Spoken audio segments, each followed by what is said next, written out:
राधे राधे, हरे कृष्णा। आप सभी को होली की हार्दिक शुभकामनाएं। आज की इस वीडियो में आप जानने वाले हैं होलिका दहन के शुभ मुहूर्त के बारे में और आप जानेंगे इस दिन के महत्व के बारे में। उससे पहले जान लीजिए कि होलिका दहन से पहले ऐसे कौन से खास काम हैं जो आपको जरूर करने चाहिए। हमारे घर में ऐसी बहुत सारी वस्तुएं होती हैं जो कि बहुत सारी नकारात्मक ऊर्जा अपने अंदर समेटे होती हैं। तो होलिका दहन करने से पहले ऐसी कौन सी 5 चीजें हैं जो आपको घर से जरूर निकाल देनी चाहिए, ये जान लीजिए। इस बार होलिका दहन की तिथि को लेकर बहुत ज्यादा असमंजस है, तो आप ये भी जान लेंगे कि होलिका दहन आपको किस दिन करना चाहिए।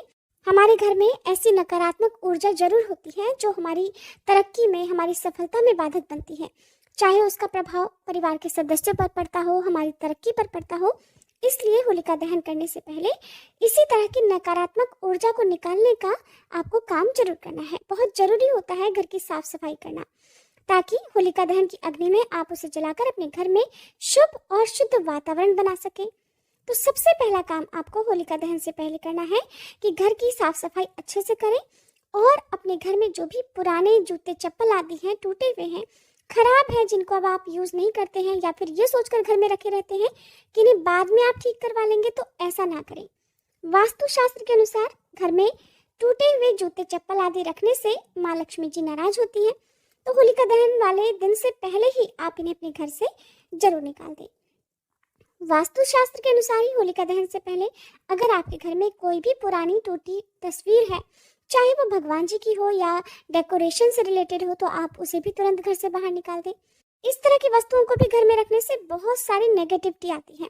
और अगर आपके घर में मंदिर में भगवान जी की कोई मूर्ति खंडित है, तो उसका भी विसर्जन आपको होलिका दहन करने से पहले ही कर देना चाहिए। अगली जो बहुत खास बात है कि अक्सर इन दिनों में तुलसी जी का पौधा घर में सूख गया होता है। अगर आपके घर में भी ऐसा है तो तुरंत उसे बदल दें। तुलसी जी का सूखना शुभ नहीं माना जाता है। हालांकि कई बार तुलसी जी के पौधे में जो सूखा हुआ होता है उसमें नई पत्तियां आ जाती हैं। अगर आपको भी लग रहा है कि पत्तियां आ रही हैं तो रहने दें। अगर आपको लगता है कि पूरी तरह से पौधा सूख चुका है तो होलिका दहन से पहले ही अपने घर का तुलसी जी का पौधा जो है उसका विसर्जन आप कर सकते हैं। और विसर्जन आप नदी में कर सकते हैं, आसपास किसी तालाब सरोवर में कर सकते हैं, नहीं तो आप मिट्टी में किसी गमले में भी नीचे दबा सकते हैं। और होलिका दहन करने से पहले ही अपने घर में नया तुलसी जी का पौधा भी जरूर लगा लें। होलिका दहन के दिन जो पूर्णिमा आती है उस दिन भी तुलसी जी का पौधा आप बदल सकते हैं, ये बहुत शुभ होता है।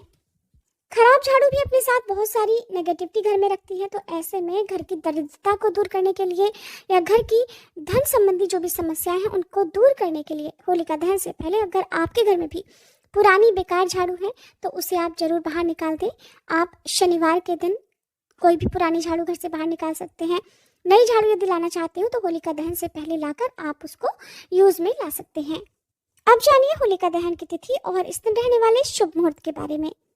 इस बार साल 2023 में होलिका दहन और रंग भरी होली मनाने के पीछे बहुत ज़्यादा कंफ्यूजन है, क्योंकि कुछ जगह पर हमारे देश में 6 मार्च को होलिका दहन की बात कही जा रही है, तो अधिकतर जगह पर 7 मार्च को होलिका दहन होगा और 8 मार्च को रंगों वाली होली खेली जाएगी। अब ऐसे में प्रश्न ये उठता है कि आपको होलिका दहन किस दिन करना चाहिए या किस दिन आपको होली का त्योहार मनाना चाहिए।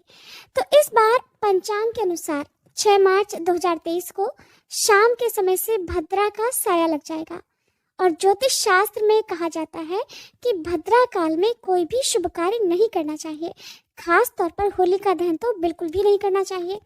पूरे साल में वैसे तो 2 ही त्योहार होते हैं जिसमें भद्रा का विशेष रूप से विचार किया जाता है। एक तो सावन पूर्णिमा के दिन जिस दिन रक्षाबंधन का त्योहार मनाया जाता है और दूसरा होलिका दहन के दिन। और अगर बात करें होलिका दहन की तो होलिका दहन अगर शुभ मुहूर्त में नहीं किया जाता है तो उसका परिणाम घर परिवार के सदस्यों को भुगतना पड़ सकता है।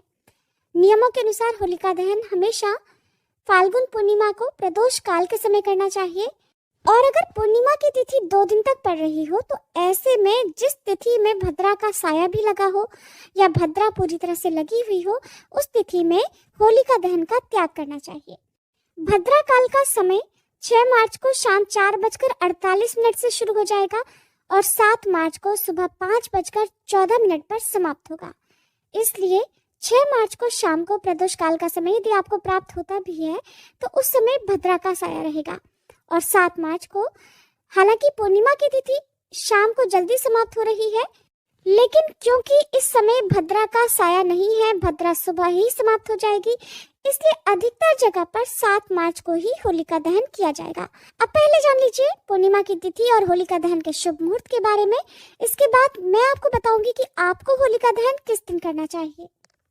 हिंदी कैलेंडर के अनुसार और तिथियों की गणना के अनुसार 7 मार्च मंगलवार को होलिका दहन किया जाएगा और होलिका दहन के ठीक अगले दिन रंग वाली होलिका त्योहार मनाया जाएगा। पूर्णिमा तिथि प्रारंभ होगी 6 मार्च सोमवार को शाम 4:18 से। इसके साथ ही भद्रा का साया भी प्रारंभ हो जाएगा। पूर्णिमा तिथि समाप्त होगी 7 मार्च मंगलवार को शाम 6:10 पर और होलिका दहन का शुभ मुहूर्त 7 मार्च मंगलवार को शाम 6:29 से लेकर रात 8:52 तक रहेगा। होली से ठीक 8 दिन पहले होलाष्टक प्रारंभ हो जाते हैं, तो इस बार 27 फरवरी सोमवार से लेकर 7 मार्च मंगलवार तक होलाष्टक रहेंगे। इस बार तिथियों की गड़बड़ के कारण ही पूरे 9 दिन तक होलाष्टक रहने वाले हैं। होलाष्टक के दिनों में कोई भी शुभ कार्य करने से बचना चाहिए। अक्सर तिथियों की गड़बड़ के कारण कोई भी त्योहार 2 दिन मनाया जाता है, तो स्थानीय समय अनुसार या फिर आपके आसपास जिस दिन भी होलिका दहन किया जा रहा हो, जिस दिन भी दुल्हन यानी कि रंग वाली होली का त्योहार मनाया जा रहा हो, आपको उसके अकॉर्डिंग ही होलिका दहन या फिर होली का त्योहार मनाना चाहिए। तो इसके लिए आप एक बार अपने आसपास के मंदिर में जाकर जरूर पता करें कि आपके क्षेत्र में होलिका दहन किस दिन होगा, किस दिन दुल्हन यानी कि रंग वाली होली खेली जाएगी। और अगर नियमों की बात करें तो 7 मार्च को ही होलिका दहन होगा और 8 मार्च को रंग वाली होली का त्योहार मनाया जाएगा। होलिका दहन के दिन क्या करना चाहिए, क्या नहीं करना चाहिए, किस प्रकार से होलिका दहन किया जाता है और कौन कौन से ऐसे खास उपाय हैं जो होलिका दहन के समय किए जाते हैं और कौन सी ऐसी बातें हैं जिनका ध्यान होलिका दहन से पहले या होलिका दहन करने के बाद में करना चाहिए, इस बारे में जानने के लिए आप हमारे चैनल पर आगे आने वाली वीडियो को जरूर देखिएगा। वीडियो पसंद आई हो तो प्लीज़ वीडियो को लाइक करके हमारे चैनल को सब्सक्राइब करना मत भूलिएगा।